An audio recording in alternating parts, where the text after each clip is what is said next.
I like most things other people know. I think Dave Chappelle is a living legend. Dave Chappelle's not. I mean, okay, he's a living legend. He's not what he used to be though.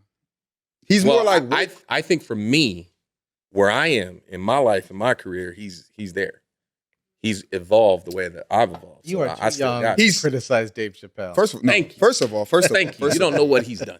First of all, I was a young jit in middle school listening to Dave Chappelle every morning before I would go to school. I was waiting in my mom's car, so I love Dave Chappelle.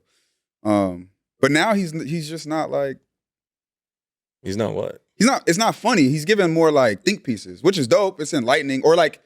You can see the comedic spin because there's a spin, but it don't make you like die laughing. No, it's the long game. It's the burn. It's the slow burn, and it pays off in the end every time. This brother takes you all the way around, and the payoff is in the end. I love that. I love comedy that makes you think and reflect. Oh my God! What about the laughter? Where's the laughter? It's hilarious. It's hilarious. Look, at a certain age, there were certain things I liked, and now. At 42, as the mayor, I love Dave Chappelle. I mean, I got to see him live in Long Beach at Terrace Theater. Man, ask me this. Ask me this when we get going. We going. Oh, we going? We're here. Oh, yeah. Good. Well, let's go. You had the opportunity to. Well, ladies and gentlemen, listen. This is Scottie and Friends. You're new to the show, and I've been. Well, first of all, so many places. I've been waiting for this interview for a couple months now. And I'm super duper excited. I interview a lot of people. I have a lot of people that come and sit next to me, and I get to like pick their brains. And I'm thankful to be able to do it. But when I get to text my mom like, yo, I'm interviewing the mayor of Long Beach. Yeah. Not only the mayor of Long Beach, the first black mayor of Long Beach. I just give her a reason to just smile. She's like, yo, my son doing big shit. And that makes me happy, you know what I'm saying? So thank you for coming to the show. Keep making your mama happy. You know what I'm saying? What is it? Honor thy mother and thy father, man. Right. That's it, man. So I appreciate you for coming, for real. Oh, good. And I really want to get into this Long Beach madness that you've stirred up, man. I feel like you got a good vision for the city. Long Beach got something to say. You know what I'm saying? Yeah, and that's been your thing, right?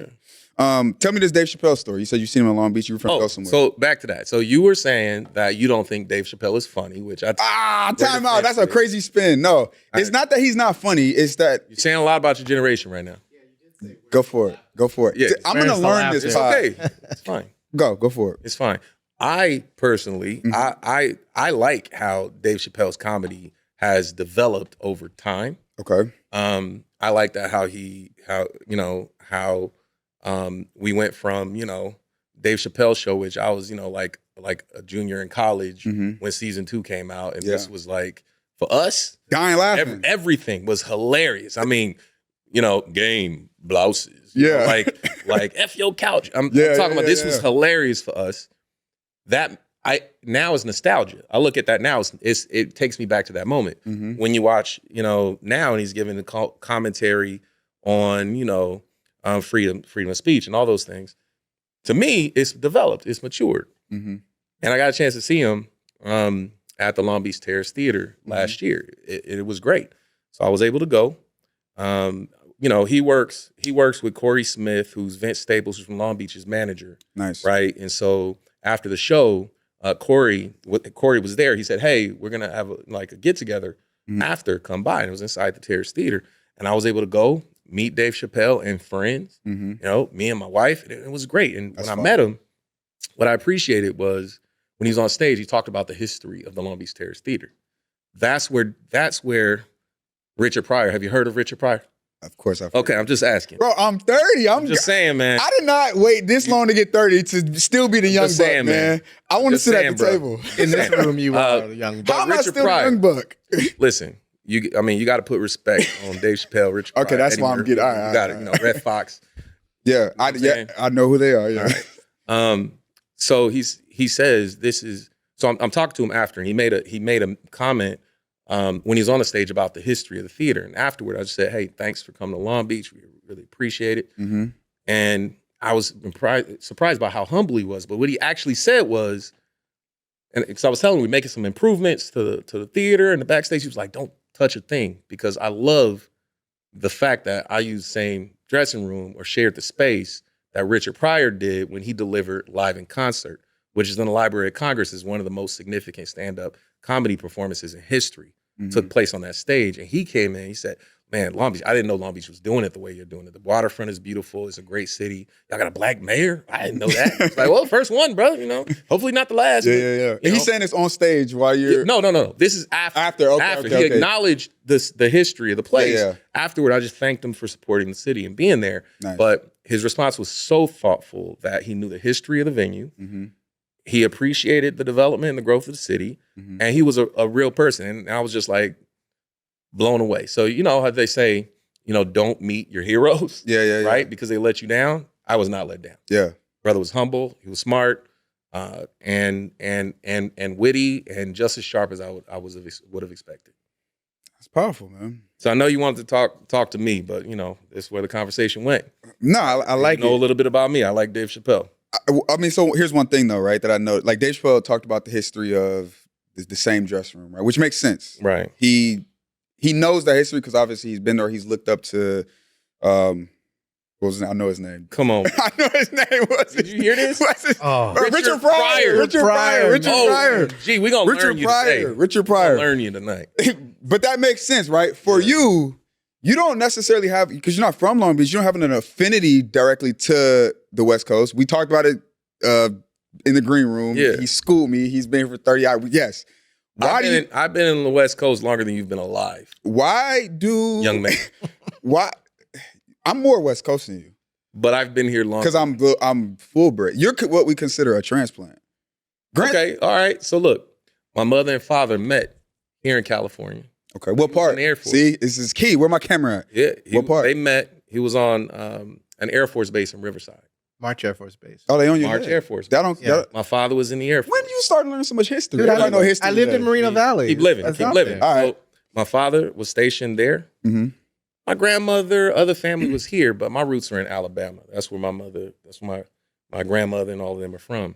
And my mother's from Alabama, but she happened to be living here. Mm-hmm. When her last few years of high school, and they met and got married, and I was an Air Force kid. I was born on Scottie Air Force Base in Belleville, Illinois. I can't tell you the first thing about Illinois because I was a baby. I don't remember. He was from St. Louis, so I do know St. Louis, and I know Alabama because my mother's from Alabama.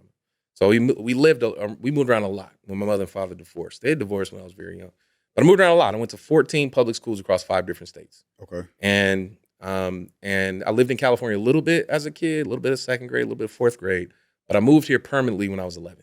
Mm-hmm. So when I was 11 years old, about to turn 12, moved here on a Greyhound bus from a small town called Reform, Alabama, where my mother grew up, where she was, she integrated her schools when she was 7. She was one of the first of 5 children to integrate her school.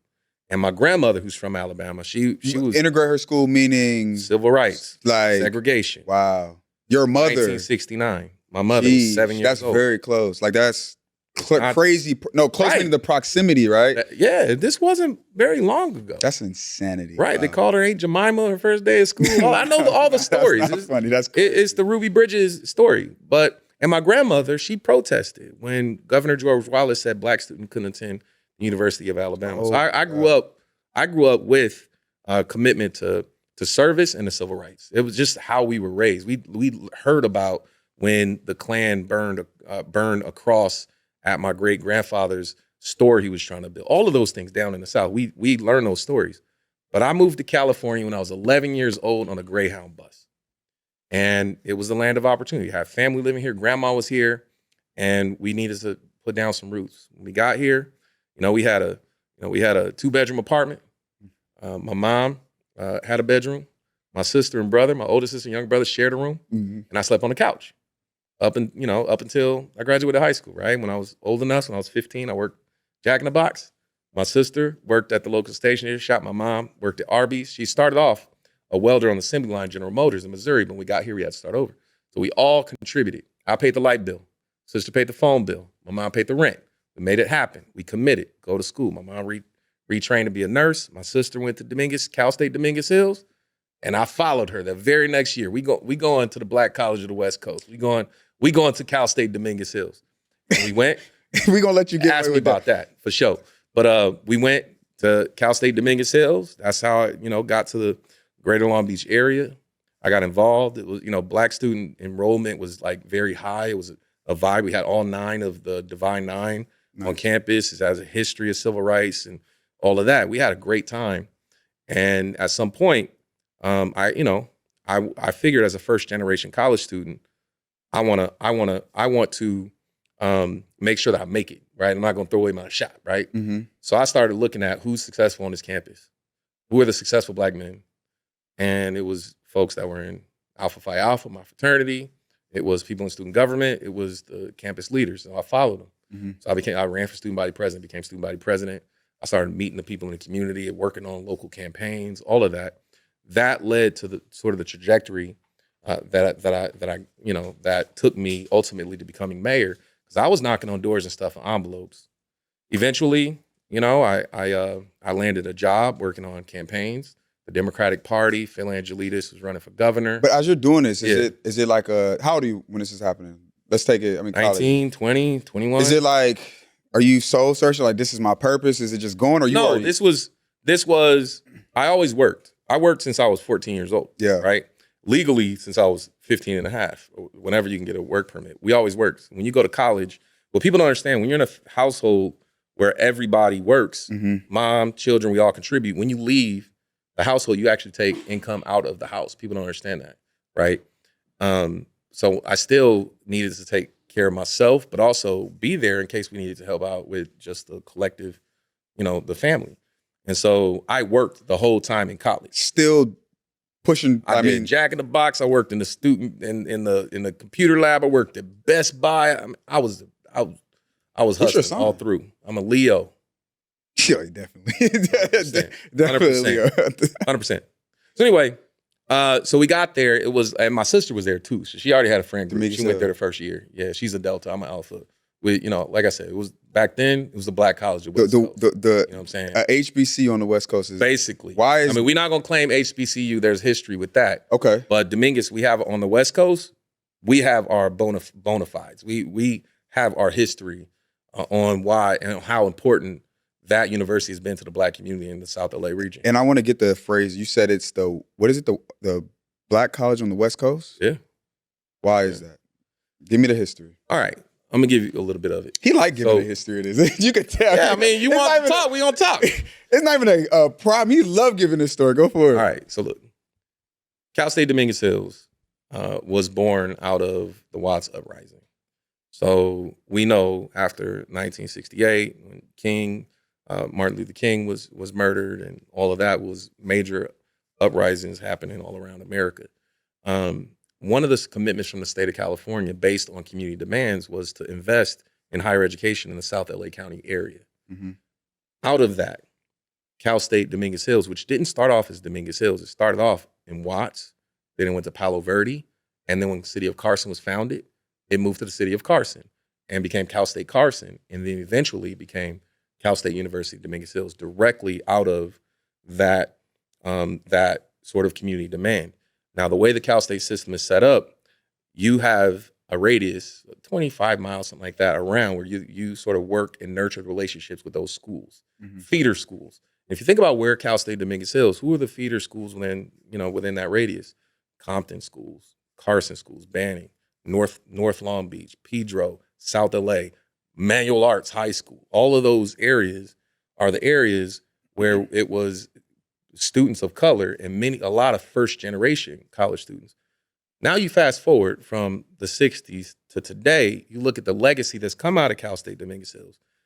Most of the mayors of color in LA County all came from Cal State Dominguez Hills. Myself, Karen Bass in LA, Emma Sharif in Compton, a number of us all over the region, we all got our degrees right there. Mm-hmm. So there is baked in history and legacy there. And when I was there, demographics have changed a lot since then. When I was there, it was significant Black population and Black culture, right? From step shows and leadership and the university presidents and student body presidents and all of that. So it was an area where myself as a young first generation college student could go and learn about leadership and service and advocacy in a real tangible way. Mm-hmm. If it had not been for that experience, I would not have, sort of learned the building blocks that it takes to lead in this area, which for me, it started at Cal State Dominguez Hills. Eventually, I was on the city council in North Long Beach, same area, Jordan High School area, and eventually became mayor of Long Beach. But that foundation, it started there on that campus. That's amazing.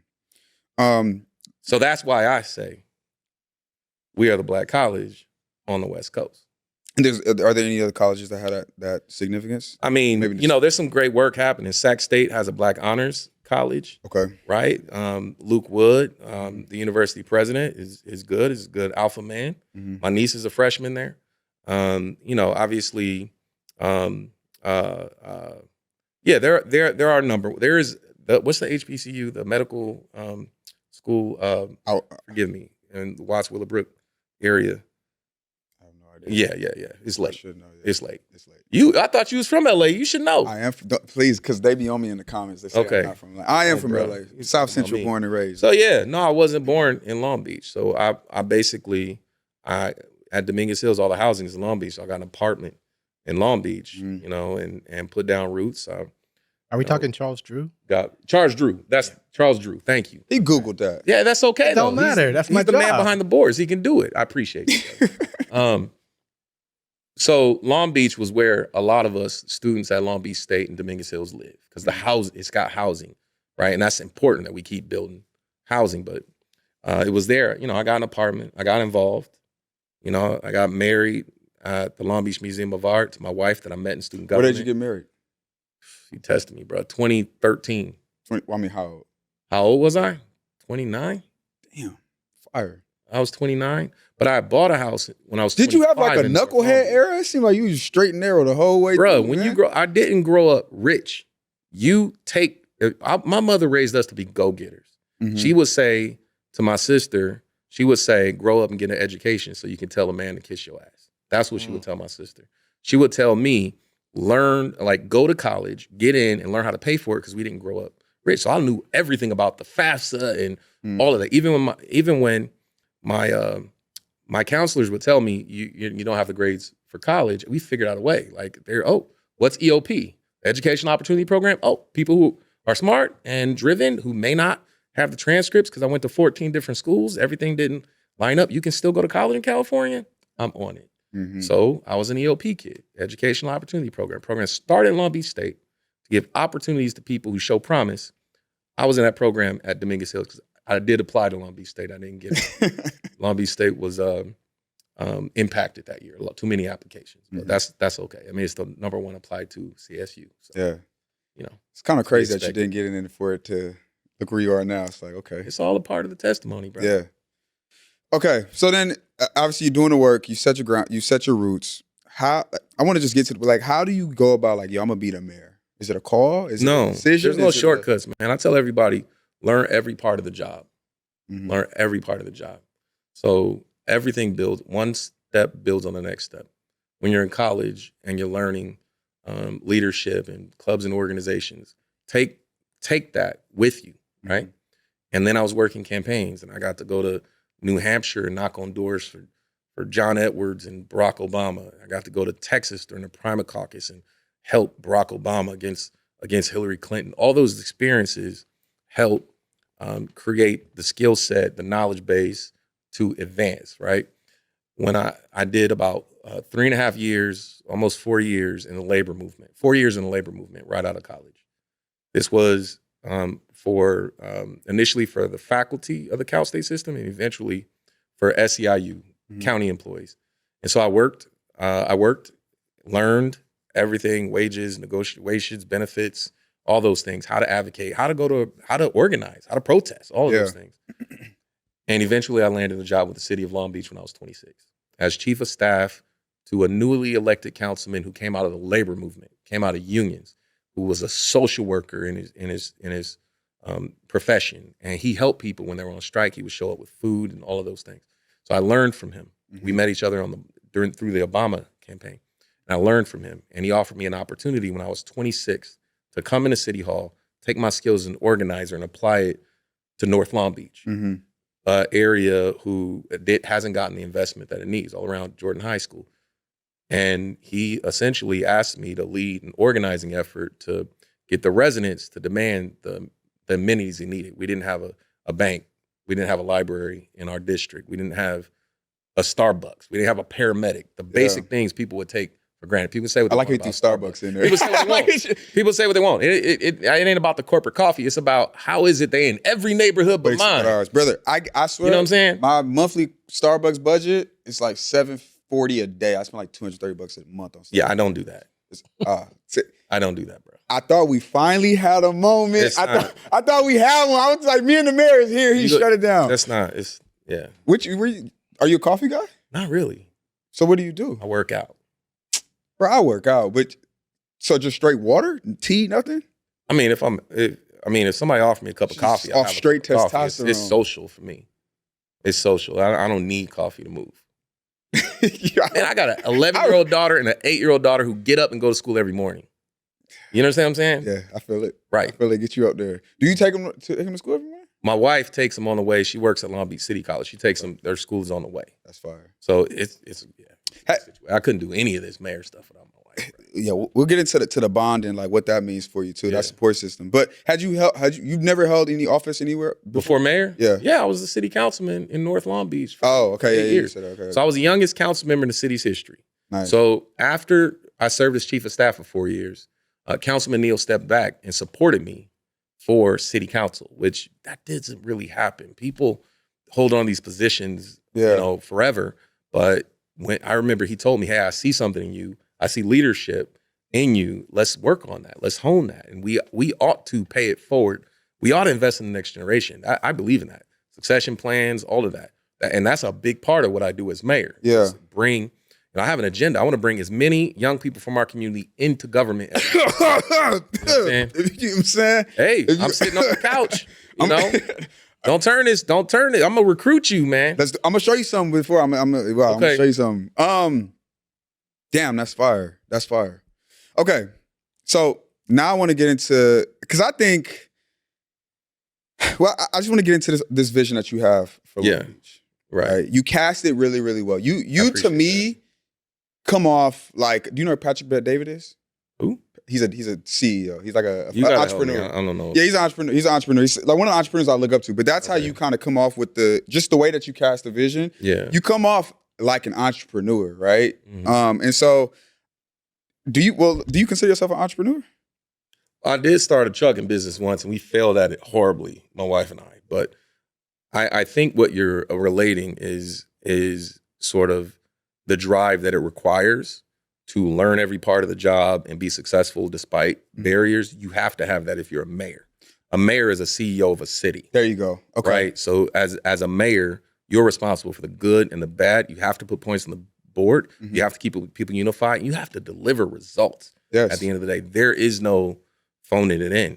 You will get called out. I mean, you have to, because from the CEO perspective, you have to cast a vision, right? And go like 1,000 yards out, 10 yards out, but you have to deliver day to day as well, right? And I feel like you've done that up to this point. I appreciate it. So where does that kind of come from, that acumen? Is it just the mayor it's only one mayor at a time, right? Yeah. It's your responsibility to be present on what's happening today, but also think as far as 100 years out. 100 years out. And the only way to learn is to talk to other mayors. When I first got elected, I went to Harvard and I joined the Bloomberg Harvard New Mayors program, where they took new mayors from across the country and put you into a master class with some of the greatest mayors that are still living, where they talk to you about, walk you through case studies of leadership, or this is what happened when a train derailed in my community. This is how I handled it.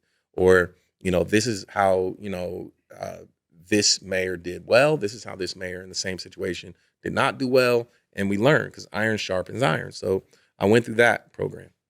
I also had experience, as a council member who's kind of like the mayor of your own local area. You take all that together and you have to cast a vision, like you said, and drive forward. The 100 years, here's the exercise that I do. I love doing this at dinner when I'm meeting with somebody at dinner.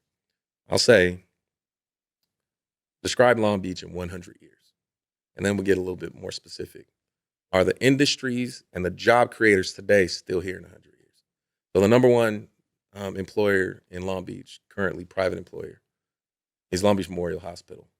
With the changes happening in healthcare today, with technology emerging, will hospitals look the way they look in 100 years? Will that still be the job center in 100 years that it is today? The other job center on the public side is public education, Cal State Long Beach City College, and K-12. In 100 years, will universities look and operate the way they do today, or community colleges, or will it be more work site based? Will it be the job center, job creator it is right now? If the answer is no, that forces a decision. Are you going to fight for those industries? Or are you going to adapt to what will be here in 100 years? Now, here's what I'll tell you. I think we fight for those things. I think public education is important. I think healthcare is important. You fight for them. But you also cast your eye to what will be here in 100 years. Here's what I think is going to be here in 100 years. I think Long Beach is still going to have a very long beach in 100 years. We are still going to be a coastal city. The coastline might look different, climate change, all that, but we're going to be a coastal city. So the question is, how do we turn a coastline into a job center? How do we make sure it's iconic, clean coastline on the California coast where people all around know its culture, its legacy, its vibe, and want to go there to spend money and create jobs, right? That means we got to invest in things like the amphitheater and all of that stuff and bring tourism and lean into our Olympics and our legacy, all of that. Here's the second thing I think will be here in 100 years. The Port of Long Beach. It has done nothing but grown. It's on track by 2050 to double the amount of containers. It's already the number 2 container port in America, and the first 5 months of this year was number 1, and it's the greenest port in America. So the question is, how do you grow in a way that it creates jobs and opportunities, that is clean and doesn't harm the community from an environmental standpoint, and it's something we can count on for the next century? So what seeds do you plant now? There's a third thing that I think will be here. Long Beach is home to the oldest municipal airport in California, the Long Beach Airport. It's more than 100 years old. Well, the airport is a very small airport. It's not big. Absolutely. But the companies that came out of that airport, we built the C-17, the DC program. Jets and planes were built in Long Beach because of that manufacturing base around the airport. In 100 years, it may not be planes we're building, it's spaceships and satellites and rockets. Once you touch space, it only gets cheaper to get there. And once the space economy is opened up, it's only going to be more and more. Long Beach is already currently the fastest growing aerospace cluster in America. I don't think once we touch space that we ever stop going. I think we're going to be more and more connected to our telecommunications, even defense, and all of those things that are happening in space. And Long Beach, from a climate standpoint, from access to the port, access to the airport, we are positioned, and with the talent, we're close to all the universities, engineering programs. We had 30-minute drive from anywhere. That's why we are winning these companies in Long Beach. And I think that's an industry we invest in. So yes, the mayor has to think 100 years out and plant those seeds today, plant those oak tree seeds, that will grow into a strong economy for us in the future. Yeah. You made Long Beach sound just like the most beautiful shit since like sliced bread just now. And I think I can kind of agree with a lot of those things. Yeah. But being a native from LA, it often, and maybe this is just like a black culture thing, maybe, correct me if I'm wrong, or give me your thoughts, but it feels like Long Beach is almost like the distant cousin almost. Like all those great things you just said, to me feels like it's not the hot spot, but it feels like it could be based on what you just said, right? What is the hot spot? LA. Where? All of LA. What do you mean? Downtown Los Angeles, Beverly Hills, Inglewood. You see all this stuff? Inglewood is a whole different city with its own mayor. Right, but I'm saying, right, like, so when people come down to LA, right, they're like, yo, let's go to Inglewood. Obviously, Long Beach doesn't have that just yet. So I'm wondering, how do you create that? I feel like they don't have that. Or do you think they have that? I think Long Beach is its own unique vibe. Okay. Right? I was in Inglewood last weekend for All-Star. Right? I went to the celebrity game. And after that was the HBCU game, right? But you got to understand, LA County is 88 cities. Mm-hmm. It's 88 cities. People may not know because we're all LA. We're all the LA region, right? Now, when you cross over a boundary, people don't know. Visitors don't know when you cross from LA to Long Beach or LA to Pedro. Well, Pedro is LA, or Inglewood or Compton. They don't know. They consider all of this LA. So we all have our own unique sort of contribution to what makes LA special. And I think that's really being highlighted right now with how we're planning the Olympics. Mm-hmm. The Olympics are taking place in LA, Inglewood, Long Beach. Long Beach has 18 Olympic and Paralympic sports, 161 ticketed competitions. 2 million tickets for the Olympics are for events that are in Long Beach. Mm-hmm. When we talk about people coming here, it depends on who you're talking about, right? Because I said it might be the a Grand Prix in Long Beach gets 200,000 people. Yeah, at the Grand Prix. It's the second largest street race in North America, second only to Indianapolis 500. The Vans Warped Tour, that's punk rock. That may not be your vibe. Got 85,000 people a day in downtown. 85. You know what that looks like? No, I've never seen it. Right. Did you know that Ice-T does punk rock? Okay. Ice-T. You got Over by the Queen Mary, which, people like, Long Beach. I mean, it's all these things that don't match that kind of go together. Billie Jean King, Snoop Dogg, the Queen Mary. Like, what is all that? Like, it works. It's weird, but it works in Long Beach. The Queen Mary, a ship. Everybody knows it because when you watch the weather and they give the weather and the time, it's always the Queen Mary in the background. What people don't know, the Queen Mary is having a renaissance because of EDM music. People come there to do these 40,000 people festivals, Dream State, Apocalypse, Day Trip, where people go there and buy out the whole ship and the parking lot, and they do these massive festivals where they spend millions of dollars and have made the Queen profitable. Most cities in LA County do not have that. Yeah. So it may not be, when you say it's a vibe, may not be necessarily the vibe for everyone, but there's a little something for everybody. Like, you want to talk legacy, West Coast hip hop, Cradle, VIP Records. I mean, it's there. Generations, Vince Staples, OT Genesis, Snoop Dogg, Warren G. We always had something to say. But also, Long Beach is very clear who we not. We're not Orange County. We're not LA. The region is all LA. We very clear about our identity on who we are now. They're extremely clear that they are not LA. Like, it's a big difference. Like, in our comments, they be like, we're not LA. Which, I mean, y'all can, it seems like there's a y'all. Bro, let me put it in perspective for you. Do you know how many people live in Long Beach?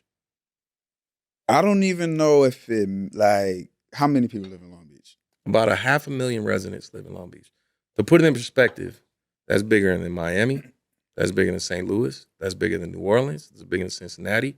That's within 20,000 of Atlanta. The city of Atlanta is Long Beach. If you take Long Beach out of LA County, we're the biggest city in almost 40 states. Maybe I'm just sleeping on Long Beach then. Maybe you're sleeping on Long Beach. But let's be clear. Where are you recording this podcast? In the LBC. Ladies and gentlemen, you ain't sleeping on it too much. Ladies and gentlemen, this is a master class today. Okay, you just mentioned the mayor of Miami. What are your thoughts on the mayor of Miami? The new mayor? Yeah. I haven't had a chance to meet her yet. No, I was talking about it's a woman mayor now? Yeah, it's a new mayor. My God. I haven't had a chance to meet her yet. First Democrat in years. Wow. I look forward to meeting her. I'm on the advisory board for the U.S. Conference of Mayors. Okay. And we all know each other. I have another one. Go for it. Yeah, okay. You got it. But we get a chance to talk. Iron sharpens iron, brother. We all try to talk, fire. And we all deal with similar issues. Housing, homelessness. How do you bring jobs to your city? How do you address, the challenges with, the federal government and all that stuff? We all dealing with the same thing. So we all talk. So I look forward to meeting her and supporting her. That's fire. Yeah. What about Mandami? I haven't met him either. What do you think about how he goes? I feel like he's given everything's free. Like, how can you do that? How's it possible? Look, I'm not gonna judge. The city of New York's budget is very different than most of our budgets. New York has income tax. Yeah. Most cities don't have income tax. You make your money on hotels, property tax, sales tax, maybe a utility tax here or there. That's how cities generally generate their revenue. Certain cities actually have income tax. Got it. Where they have a whole different size of revenue. So you can't compare apples to apples. I would expect that whatever, I think there's generalizations that say you can have everything, but I think the mayor talking big picture about affordability. There's nothing wrong with that. Mm-hmm. Everybody's struggling to make ends meet. So I'm with them on that, right? Whatever we can do, if it's transit, if it's childcare, we need to be doing those things. Now, in Long Beach, we don't have income tax. We deliver, we build a lot of housing. We set the conditions for economic development to happen. Mm-hmm. We're very independent. We have our own health department, one of only 3 cities in the county, in the state, with our own health department, own fire, own utilities, own, police. All of that, we're independent. That allows us to do a lot more. So, for example, when utility bills spiked 3 years ago, everybody's gas bill spiked. Long Beach, we were able to, okay, cool. We're going to do some rebates. We're going to take care of the seniors, the low-income families. People are like, how'd y'all do that? Because we run our own utility. Nice. We're like our own county almost, mm-hmm. right? So that gives us our advantages. New York is even more independent than that. So there's more that they can do. So not all cities are equal. Got it. But I want to talk about the sports team first. Yeah, you said you want to bring in a sports team to Long Beach. Well, not in those words, but yeah, I know what you're saying. Well, I'm just want to go on a limb and say you can have the Clippers. I'm gonna. You can have them. The Clippers now. You can have them. Okay. Would you take the Clippers? 100%. Yeah, you got 100%. But I think they're good in Inglewood. I think Mayor Butts got he worked. No. Worked Mayor Butts. I'll talk to Mayor Butts. Mayor Butts worked. The Long Beach Clippers sounds good. I think we good though. I think we good. So look. Here's L.A. region. L.A., Long Beach, Anaheim is the largest sports and entertainment region in America. Mm-hmm. All national franchises are here, right? You have the representation, and entertainment is here. And my position is that Long Beach, our economy is changing. We used to be a big oil town. Party's over, mm-hmm. right? So we have to grow in new and exciting and innovative industries. And I think sports and entertainment is one area where we just need to get a bigger share of what's happening in the region. So I'm not saying that we have to necessarily move a team from one to the other, but there's some opportunities, low-hanging fruit here. So I mentioned the Olympics. Okay, successfully, we have our piece. We're going to be a part of the larger picture. We want all the Olympics to be successful. We're working together with all of them, but we're going to do our part. We're going to make sure beach volleyball is great and water polo, all that is great in Long Beach. We're going to get our piece. I think there's opportunities to get into professional sports. Mm-hmm. So we just announced our own Long Beach professional baseball team, minor league team, right? That is going to Blair Field. We have a history of minor league. That allows you to build up and test the market in case there is an opportunity for major league, right? Mm-hmm. So it's the Long Beach Coast is a baseball team. The alter ego is the Long Beach Regulators. Warren G is a part of the ownership group. That's fire. I like it. Yeah. I like the Coast because the logo is dope with LBC. I like that. Mm-hmm. And I like the Regulators because it's a great rally cry. And it's Long Beach. Yeah, right? Yeah. So I like them both, right? Yeah. So, and Long Beach has a history of doing two names. Like our Long Beach State is the Sharks, but the baseball team is the Dirtbags, right? So you can do more than one thing. Like I said, it's weird, but it works for Long Beach. So you have that. I also think there's an opportunity with women's sports. Mm-hmm. Okay. That's emerging. So Billie Jean King, the champion for Title IX in women's sports equality, is from Long Beach. She learned how to play tennis at Houghton Park in North Long Beach. Mm-hmm. The city-sponsored tennis lessons. The hometown of Billie Jean King ought to have women's sports. I think there's an opportunity for women's soccer. I think there's an opportunity for women's hockey and women's basketball, all in Long Beach. The other thing I would say is our convention center has plenty of space for redevelopment, 50 acres on a parking lot facing the waterfront. There's no place, waterfront development opportunity on the West Coast like that. So if there's any time to really explore putting a stadium or an arena or something on the water, there's no better place in California than Long Beach, and no better time than as we prepare for the Olympics. So there are opportunities. Now, we're not going to be thirsty going after other people's teams. We're going to create the opportunity. And if the right entrepreneur, the right ownership group is a good fit for the city, then we'll entertain that. And we're taking those steps to do so now. How do you know? How do you know it's a good opportunity then? Like, what is it? We do an analysis. So you hire experts and consultants to come look at the opportunity you have and inform us, would this be good financially for the city? Would it be good economically for the city? And are there opportunities within all the national sort of sports? is an opportunity to cluster women's sports, or do you go after Major League Soccer? Do you have to go after baseball? And you set the terms to where if an opportunity presents itself, you're not flying blind. You negotiate from a position of strength. Yeah. But you got to recognize the opportunity we have. There's no better waterfront development opportunity than the elephant lot next to the Long Beach Convention Center. Yeah. Yeah. I like it. Solomon, you want? And you would go. Yeah, I'd love to see women's flag football. That's becoming a growing sport too. Flag football is growing. Women's flag football is growing. Yeah. I would also say, there's the professional sports, but entertainment is also a huge opportunity. Mm-hmm. Like, I love going to concerts. I love going to Hollywood Bowl. I love going to Inglewood, the Forum. I saw Prince do 40 Nights, right? The 40 Nights. Mm-hmm. See, it's not your generation. I would say, so yeah, I know. I just nodded. Bro. I just nodded like, okay, yeah. You see, I thought Prince was, oh, okay, yeah. Nah, bro. But could you imagine, coming to the Long Beach waterfront next to Queen Mary's to an amphitheater with the views of downtown Long Beach on the water for a amphitheater experience to see whoever you do listen to, who you listen to? Give me Drake. Give me Drake. What's wrong with Drake? All right, who you want? Okay, all right, Drake. All right, no, it's cool. You told me a lot right now, but go ahead.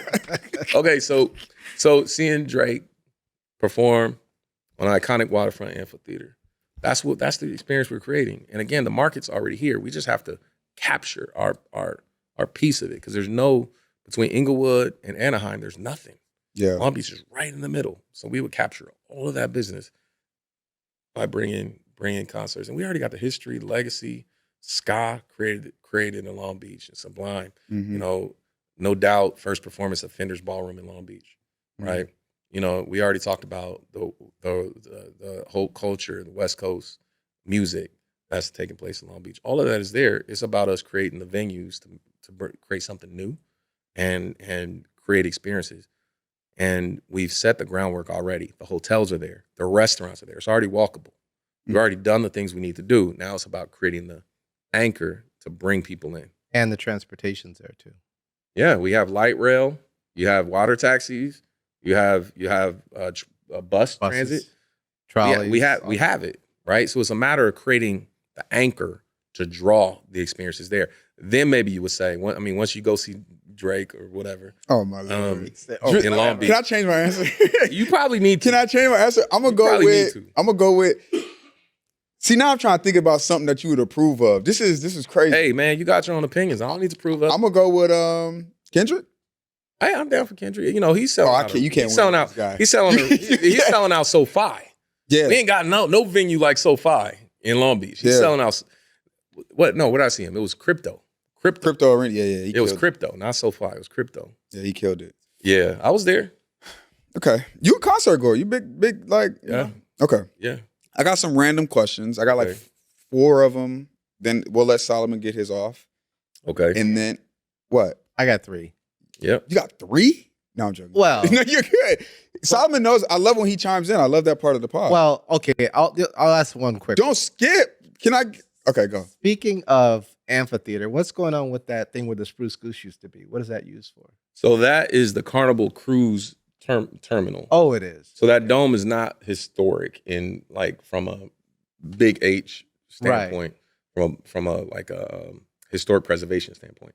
That is where the Spruce Goose was parked for a while, but the Spruce Goose is up in the Pacific Northwest somewhere. Yeah. So it does not have to be the Carnival terminal forever. If you look at Miami, they have a cruise terminal called the Crown of Miami. It's Royal Caribbean. It looks like a crown. It's beautiful, glass, sharp edges, architecturally significant. They got one called the Pearl of Miami, which is Norwegian cruise lines, and we got the Dome of Long Beach. Yeah, come on, bro. Yeah. So a part of the larger Queen Mary redevelopment plan is to create an iconic cruise ship terminal and increase the capacity for cruises there. It takes partnership with our cruise line or lines to make it happen, but it's a real possibility. Cool.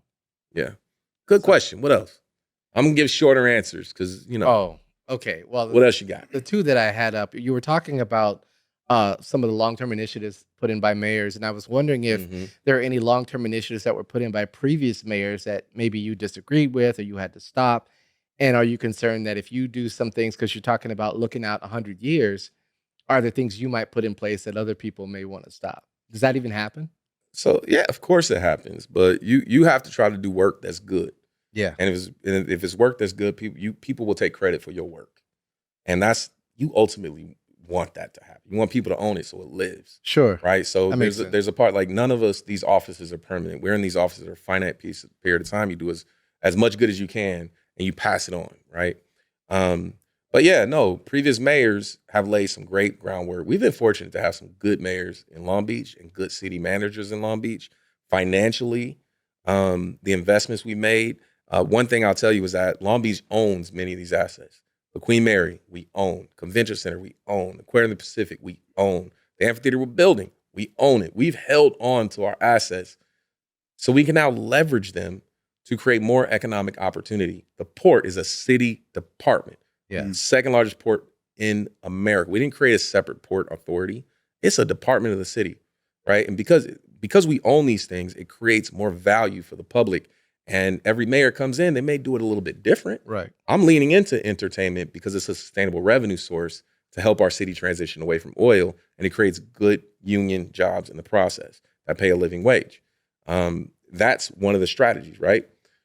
But that groundwork was laid with whoever built the first, arena or the first convention center. Sure. So yeah, we all build on these things. You may have your own style or flavor, and the times also dictate like what's going on, the zeitgeist. Like right now, we're dealing with a lot with the federal government and attacks on public health and all those things. And so in those moments, your values do show up.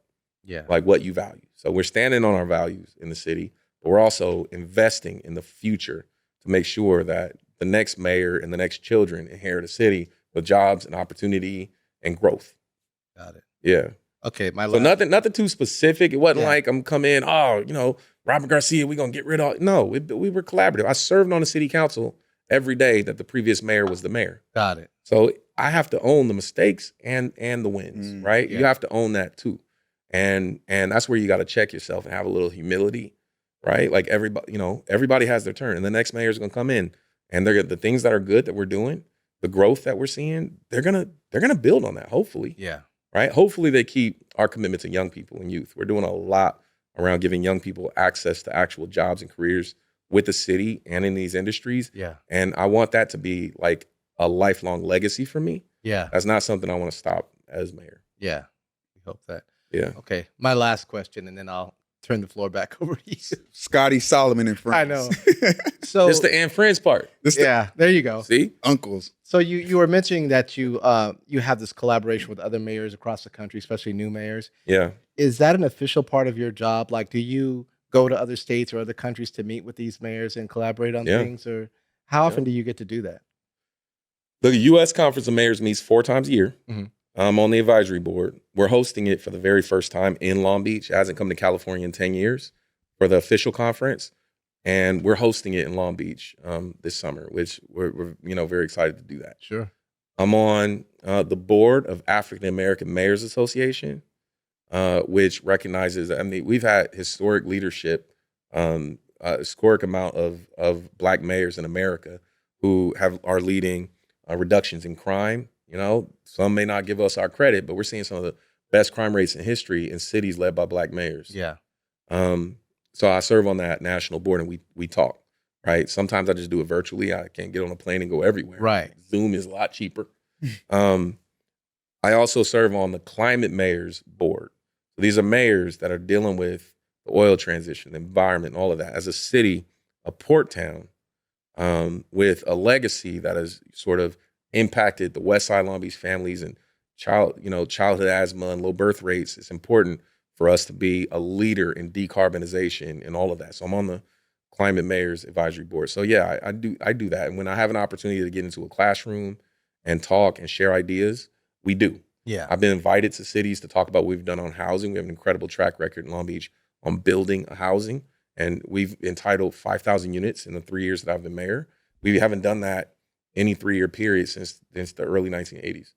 Right. And so Albuquerque, for example, invited me to come talk more specifically with some of the leadership team about some of the tactics, some of the strategies that we have in Long Beach on housing production. So yeah, we talk a lot. I encourage it because again, it's a lonely job. Every city has one mayor at a time. And believe it or not, people, even when things are not in your power, it could be wars in other places in the country and they want your mayor to affect it.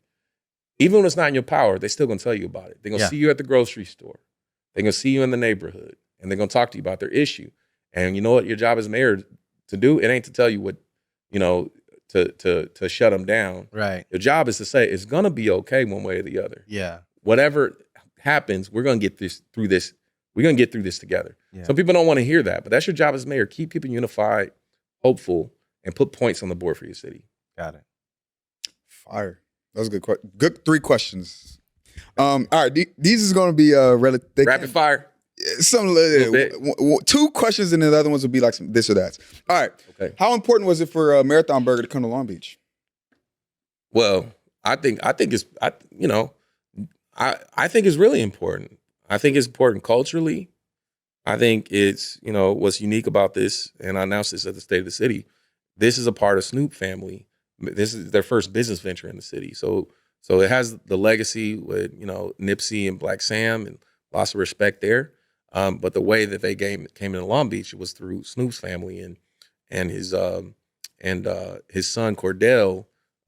He's a friend, and we're helping to welcome him in and make sure that they have a quality experience with the city. I think food. It's hard to run restaurants right now, so you need all hands on deck. But what we've seen with Marathon is they'll have a line around the corner. And you kind of need that in your first few years for restaurants to be successful. So I will be there for their opening. They're still working out, dates and all that. But yeah, and I think it makes a whole lot of sense, right? Culturally, for downtown Long Beach, who's investing in entertainment and tourism and all of those things, to have Marathon Burger as a part of our collection of restaurants that we have in our very walkable and attractive downtown. Fire. That's gonna be such a great clip. What's up with what Stormburger is? Mm-hmm. My guy's on Stormburger. Stormburger coming to the north side. Bro. He's coming to my neighborhood. But what's going he's like, all right, we're gonna do some posting for him. And he's like, nah, one more week, bro. One more. I hit him there, I said, yo, I'm finna talk to the guy, we're gonna get that pushed through. So what's the question? Can we push what's words? I don't know his situation. You just said when we see us at the grocery store, you're gonna rally us together. Yeah, but I don't know his situation. Is it his contractors going slow? No, find out. You got my number. Let's figure it out. I'm personally invested because this is my neighborhood. Now they did set up the food truck while they're in the construction. Is that legal? Yes. Yeah, food trucks are fine. Oh no, okay, it is legal. Okay, yes. Okay. And I went and had the Stormburger and it was fire. I drove by there today actually and saw it looks really good. Yeah. The build out looks really good. So I don't know. Maybe they're going through their final health inspections. I don't know. Got it. Right? The angels are in the details, man. Got it. It's all in the details, but got to communicate. Can't help if I don't know. Yeah, listen, I just had to give him a cameo. I'm going to send him the clip. Yeah. So he'd be happy with me. Well, we looking forward to Stormburger opening in North Long Beach this year. There we go. Yeah. All right, this is a game called This or That. It's only 4 of them. One of them has to go. One of them has to go. That's hard for me, man. I know. I like everything. This is the point. All right. All right, the Queen Mary or the Aquarium of the Pacific. One has to go. It's not specific. It's Pacific, brother. That is a hard one. That is a hard one. Yep. Man. Ooh. If you can't choose, we got a shot of whiskey. You can take a shot of whiskey. Look. I've always wanted to say that to him. Look. The Aquarium of the Pacific brings millions of people to our city every year. Mm-hmm. And they do incredible work there. And young people love it, and the parties at the Queen Mary, if you've never been, at the Aquarium is incredible if you haven't been there. Queen Mary got the history. Queen Mary, I was just there tonight before coming here for it, swearing in, and it's making money for the first time in history, right? The Queen Mary has never been profitable until I became mayor, but it's making money now, and what's saving it is the EDM festivals and Dark Harbor, all of that. So to say all that, it's too many workers at both sides to say any of them have to go. I gotta stand on business for both of them because the city owns both of those assets. So I will take that shot. I respect. I don't expect nothing less from you. All right. Space Beach, aerospace, or the port, logistics. Bruh, Bro, what do you want from me right now? Bro, I thought this was gonna be like LeBron or Michael Jordan. No. Listen, I could be like the other pods. Oh, no, it's fine. It's fine. It's fine. Space Beach or the port? Well, the port is producing results today, and has because you're mayor. Well, but the port is the big dog. 43% of everything that comes into America comes through the ports of Long Beach and Los Angeles. Yeah, I gotta say, I would pick the port over Space Beach. Okay. All right, Space Beach is great. We developing it. It ain't there yet. It's the fastest growing aerospace cluster in America. Okay, let's do this then. 100 years. Is it the still I told you, the port's still going to be there, and space still going to be there. No, we're not going to do 100 years. We'll make that decision in 100 years. Today, I'm picking the Port of Long Beach. All right, fair. Good union jobs at the Port of Long Beach. That's what I'm picking. Can you get me into the union? Huh? Can I get you into the union? I'm joking. All right. Brothers. 710 or the 405? One got to go. One got to go. 405. Great answer. The traffic, bro. Yeah, great answer. It's 710. It ain't no getting to downtown Long Beach without the 710. Good You need that. It ain't no port without the 710. I'm picking the 405. All right, one got to go. Expanding the blue line or more bike lanes? One has to go? Mm-hmm. What do you mean expanding the blue line? How do you expand the blue line? Yeah, what do you mean? As far as it's from one place to the next. How do you expand? So there's no innovations we can make the blue line? You mean make it go faster and more trains? It sounds like we got an easy answer. No, I don't think this. Because you can't. Okay, maybe that was a bad one. I don't know that this question is structured right. Expanding the blue line. I don't know what you mean by that. The blue line can't be expanded anymore. It is what it is. It goes to the water. You want to go through the water? Yeah. You want to take it to Catalina Island? If we can. Okay, then no expansion to the blue line then. Yeah, okay. Then I'll get rid of the expansion of the blue line. What we should be talking about is getting Metrolink in the city. So light rail, we already have. You want to connect Metrolink to all the opportunities with high speed rail and all of that. You want to be able to go from Long Beach State and where all the jobs are with Space Beach and all that connected to Metrolink. That's where the real opportunities are, right? For not just light rail, short like transit. Get people from Long Beach to get on a train and connect to anywhere in California. Yeah. Metrolink, you can do that. Mm-hmm. That's what we really need to be doing. I like it. But that's a big long-term vision. Mm-hmm. That's like term 2 stuff. Okay. Yeah. Are you ready for term 2? If you stay ready, you ain't got to get ready. That's what I'm talking about, man. Is there anything that I forgot that anybody can think of? I think I got everything I needed to get. Anything you want to add on to it? I appreciate sitting down, getting to know you, meeting you. Absolutely. I'm a big goofball, man, but I like to mix in the buffoonery with some education. I got a question for you. Go for it. LeBron or Jordan? Damn. One gotta go. One gotta go is crazy. One gotta go. Probably. I don't even LeBron. I don't want to say that because I love LeBron and I thought LeBron had Jordan, but the way he's going out to me, I got to give it to Jordan. I feel like he was right there. Maybe like 4 or 5 years, I was like, nah, he gonna catch it. What do you mean the way he's going out? Because he didn't end it the way I thought he was gonna end it. Like there was a trajectory where I was like, man, he gonna go get 3-4 more things. Jordan came back with the Wizards and all that. I mean, it wasn't like you know what I'm saying. But Jordan, everybody has an end. Jordan got 6 of them. Jordan had the killer. Jordan had the killer. The killer mindset. LeBron has the most points scored by That's anybody. fine. But okay. Played longer than anybody. Scoring title. 10. He's been to what? How many straight finals did they go to? I just want to. Yes, right. Look at that man's shoes. The culture aspect. Space Jam lows. I'm adding the culture aspect for Michael Jordan. That is like it's all, bro. There was a giant Jordan tent for All-Star. You can't beat it, bro. Granted, I was marketing. You like LeBron? No, but if you ask anybody or Kobe, anybody else got to go. Kobe got to go. I'm sorry. What? Hell no. Over no. LeBron or Jordan? It's time to wrap this up, bro. Yeah. Look, listen. For me, and I like LeBron. I've enjoyed watching LeBron. Mm-hmm. So you know where I'm about to go with this. Mm-hmm. It's Jordan because of my youth, right? Dominating. Space Jam, 6 of them. I mean, you could just list the moments and all of that. And he took a step back, came back to the game, and won 3 more. Come on, man. I mean, his brother created modern basketball.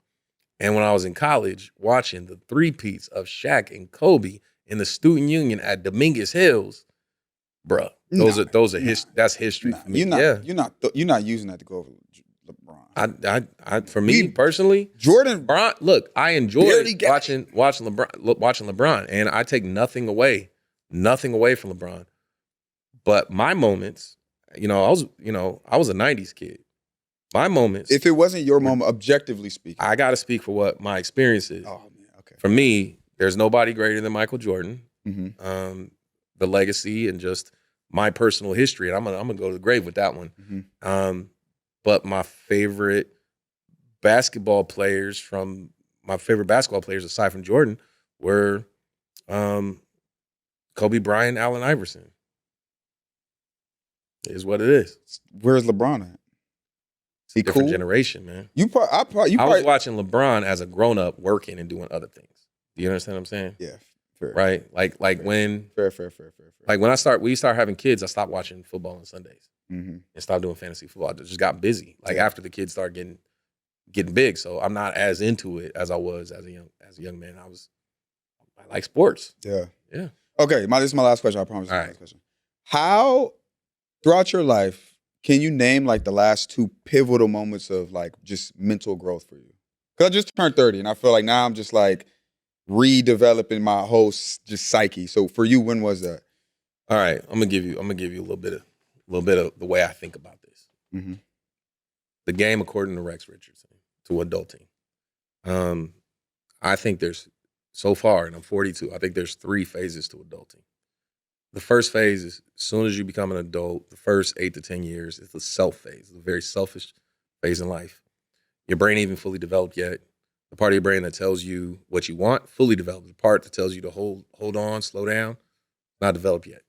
And that's why car insurance companies charge you more under 25, right? So from 18 to 26, 28, be selfish, go to school, try different majors, study abroad, try different, love who you want to love, meet who you want to meet, go to different cities, all of that stuff, because it's low risk. You don't have a lot of risk, and people want to help you at that age. The older you get, the less people want to help you, right? So I call that the self phase. Next phase is the wealth phase. The wealth phase isn't about being rich. It's about accumulation of wealth. It's about, okay, I've moved around a lot now. This is where I'm going to put down roots. This is where I want to buy my first house. This is the company I want to spend the next decade or 2. This is the person I want to build a family with, right? You're starting to think more long term, so you're planting seeds. That's the wealth phase. That could last, you could start, if some people are advanced, they start the wealth phase earlier, 23, 25, who knows, right? But I think around 28, 30 is when, I don't know, most of my friends started thinking that way around 28 to 30, right? The wealth phase. And that lasts a decade, 15 years, whatever, until you start getting into the third phase, the health phase. The health phase is about taking what you've invested in. You've invested in yourself. You've invested in your wealth. Now you want to extend it as long as you can. Your mental health, your relationship health, your spiritual health, your financial health. Because now it's about legacy. It's about making sure it's not as much about you anymore. It's about making sure your kids have what they have, your community has what it has, and you have enough money and health and mental health, all of that to make it. So I think those are the 3 pivots as adulthood. It's the self phase, 18, be about you, do it. Don't be an a-hole, but invest in yourself. You will be grateful. You don't want to be doing that in your 40s. Yeah. Get it done, right? Wrap up that degree, whatever, right? Get it done. Wealth, plant those seeds. Health, live long and create a legacy. To me, those are the 3 phases. I mean, beautifully said, brother. All right. Thank you. I just interviewed the mayor of Long Beach. I'm the GOAT. You're the GOAT. Thank you for coming to Scottie FRNDS. I don't know what else to say. Good stuff, good, man. Good job, bro. Yeah, man. Appreciate you. See you guys next week. We out.